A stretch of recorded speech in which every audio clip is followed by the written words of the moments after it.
ಪಂಜಾಬ್ ನಗರ ಸ್ಥಳೀಯ ಸಂಸ್ಥೆಗಳ ಚುನಾವಣೆಯಲ್ಲಿ ನಿರೀಕ್ಷಿತ ಫಲಿತಾಂಶ ಸಿಗದ ಹಿನ್ನೆಲೆಯಲ್ಲಿ ಕಾಂಗ್ರೆಸ್ ಹೈಕಮಾಂಡ್ ನಡೆಸಿದಂತಹ ಮಹತ್ವದ ಸಭೆಯಲ್ಲಿ ಭಿನ್ನಮತ ಸ್ಫೋಟಗೊಂಡ ಘಟನೆ ನಡೆದಿದೆ. ಕಾಂಗ್ರೆಸ್ ನಾಯಕ ರಾಹುಲ್ ಗಾಂಧಿ ಹಾಗೂ ಪಕ್ಷದ ರಾಷ್ಟ್ರೀಯ ಅಧ್ಯಕ್ಷ ಮಲ್ಲಿಕಾರ್ಜುನ್ ಖರ್ಗೆ ಸಮ್ಮುಖದಲ್ಲಿ ನಡೆದಂತಹ ಸಭೆಯ ಮಧ್ಯೆ ಈಗ ಪಂಜಾಬ್ ವಿಧಾನಸಭೆಯ ಪ್ರತಿಪಕ್ಷ ನಾಯಕ ಪ್ರತಾಪ್ ಸಿಂಹ ಬಾಜ್ವಾ ಹೊರ ನಡೆದಿರುವುದು ಈಗ ಪಕ್ಷದ ಒಳಗಿನ ಅಸಮಾಧಾನವನ್ನ ಬಹಿರಂಗಪಡಿಸಿದೆ.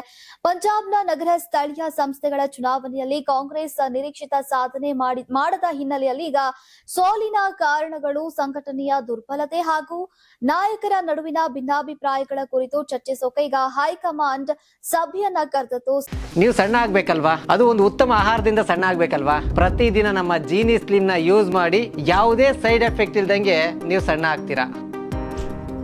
ಸಭೆಯಲ್ಲಿ ರಾಜ್ಯ ಘಟಕದ ಪ್ರಮುಖ ನಾಯಕರು ಭಾಗವಹಿಸಿದ್ರು. ಆದರೆ ಸಭೆ ಆರಂಭವಾದ ಕೆಲವೇ ಹೊತ್ತಿನಲ್ಲಿ ಚುನಾವಣಾ ವೈಫಲ್ಯದ ವಿಚಾರವಾಗಿ ನಾಯಕರು ಪರಸ್ಪರ ಆರೋಪ ಪ್ರತ್ಯಾರೋಪ ನಡೆಸಿದಂತಹ ಪರಿಣಾಮವಾಗಿ ವಾತಾವರಣ ಉದ್ವಿಗ್ನಗೊಂಡು ಅಂತ ಮೂಲಗಳು ತಿಳಿಸಿವೆ.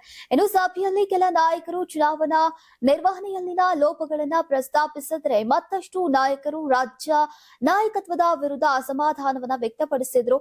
ಇದೇ ವೇಳೆ ಈಗ ತಮ್ಮ ಅಭಿಪ್ರಾಯಗಳಿಗೆ ಸೂಕ್ತ ಮಹತ್ವವನ್ನ ನೀಡಲಾಗ್ತಾ ಇಲ್ಲ ಎಂಬ ಕಾರಣದಿಂದಾಗಿ ಅಸಮಾಧಾನಗೊಂಡಂತಹ ಪ್ರತಾಪ್ ಸಿಂಹ ಬಾಜ್ವಾ ಸಭೆಯ ಮಧ್ಯೆ ಎದ್ದು ಹೊರ ನಡೆದಿದ್ದಾರೆ ಅಂತ ಹೇಳಲಾಗಿದೆ. ಇನ್ನು ರಾಹುಲ್ ಗಾಂಧಿ ಹಾಗೂ ಮಲ್ಲಿಕಾರ್ಜುನ್ ಖರ್ಗೆ ಎದುರಲ್ಲೇ ಈ ಬೆಳವಣಿಗೆ ನಡೆದಿರೋದು ಈಗ ಕಾಂಗ್ರೆಸ್ ಹೈಕಮಾಂಡ್ಗೆ ಮುಜುಗರ ಉಂಟು ಮಾಡಿದೆ ಅಂತ ರಾಜಕೀಯ ವಲಯದಲ್ಲಿ ಚರ್ಚೆಯಾಗ್ತಾ ಇದೆ.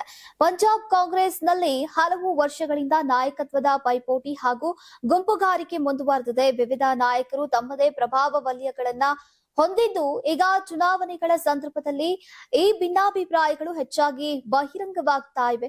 ಇನ್ನು ಈ ಹಿಂದೆ ಕೂಡ ರಾಹುಲ್ ಗಾಂಧಿ ಪಕ್ಷದಲ್ಲಿ ಏಕತೆ ಮೂಡಿಸೋಕೆ ಹಲವು ಬಾರಿ ಮಧ್ಯ ಪ್ರವೇಶಿಸಿದ್ರು ಕೂಡ ನಾಯಕತ್ವದ ಸಂಘರ್ಷ ಹಾಗೂ ವೈಯಕ್ತಿಕ ಭಿನ್ನಾಭಿಪ್ರಾಯಗಳು ಪಕ್ಷದ ಒಗ್ಗಟ್ಟಿಗೆ ಸವಾಲಾಗಿವೆ ಅನ್ನೋ ಅಭಿಪ್ರಾಯಗಳು ಕೇಳಿ ಬರ್ತಾ ಇವೆ.